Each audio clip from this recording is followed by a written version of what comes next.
बिश्नोई को अब उतार देना चाहिए राजनीति में।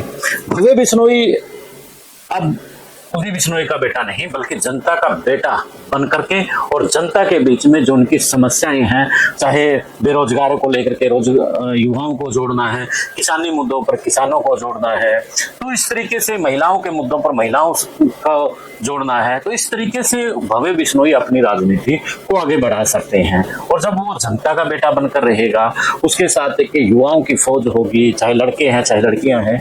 यही तो भजन लाल करते थे। भजन लाल के पास एक बड़ी फौज होती थी। वो जब भी कोई बात कहते थे तो सैकड़ों जो कार्यकर्ता थे उनके पास खड़े होते थे। एक आवाज के ऊपर सैकड़ों कार्यकर्ता खड़ा होना एक बड़ी बात है दोस्तों। तो वही अब भव्य बिश्नोई को करना पड़ेगा जो उसके दादा ने किया था। इनके दादा की राजनीति को जिंदा करना है तो दादा के रास्ते पर चलना पड़ेगा। और जो जनता का बेटा बनकर चला है वो कहीं ना कहीं कामयाब तो हुआ है। तो इसी प्रकार से भव्य बिश्नोई को भी अपनी रणनीति बनानी पड़ेगी। और रणनीति में खास तौर पर उसे देखो, अब जो पहले का जो जमाना था वो अखबार का जमाना था, उसमें फोटो छप जाती थी, एक प्रेस नोट लग जाता था, इतना ही काफी था। लेकिन अब इसके ऊपर एक बड़ी रणनीति बनती है। सोशल मीडिया के अलग अलग प्लेटफॉर्म है, चाहे फेसबुक है, चाहे इंस्टा है, चाहे यूट्यूब है, चाहे एक्स है, उनके ऊपर एक अलग अलग रणनीतियां बनती है। उसके तहत वो जो काम कर रहे हैं उनको कैसे प्रेजेंट करना है, क्या कुछ करना है, वो भी उनको साथ के साथ में करना पड़ेगा। अब जैसे मैंने बताया है कि उसको नेता, जनता का बेटा बनना पड़ेगा और डर निकालना पड़ेगा, एक आंदोलन का नेता बनना पड़ेगा, आंदोलनकारी बनना पड़ेगा।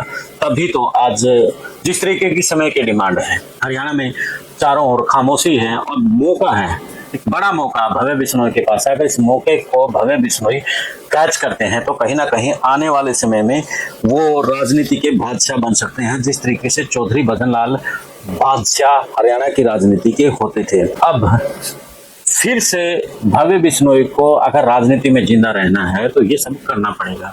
एक सोशल मीडिया से लेकर के जमीनी ग्राउंड पर जो रणनीतियां बनानी है वो बना करके वो ग्राउंड में उतर पाए। अंतिम में बस यही कहूंगा कि भव्य बिश्नोई को ग्राउंड पर उतर करके एक युवाओं की फौज तैयार करके और जो मुद्दे उठाने हैं जनता के वो मुद्दे उठाएं, सोशल मीडिया के ऊपर एक विशेष रणनीति बना करके वो पब्लिक में जाए और उसको बताए, जिस तरीके से बीजेपी और आम आदमी पार्टी करती है।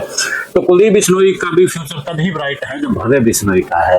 और भव्य बिश्नोई अब युवा है, वो बहुत कुछ कर सकता है और कुलदीप बिश्नोई का अब वो जमाना नहीं रहा है।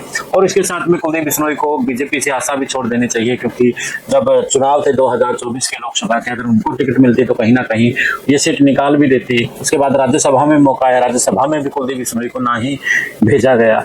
और अब आदमपुर की सीट पर उनको दी गई टिकट उसके बेटे को, अब वो चुनाव हार गए हैं। तो चुनाव हारा हुआ व्यक्ति है और जिस प्रकार से अब उनका मजबूत पकड़ थी वो कम होती जा रही है, तो पार्टी में भी मेरे ख्याल से इतना अब उनका चमक नहीं रही है। अगर उन्हें राजनीति में चमकता सितारा बनना है तो ये करना पड़ेगा जो अभी मैंने बताया है।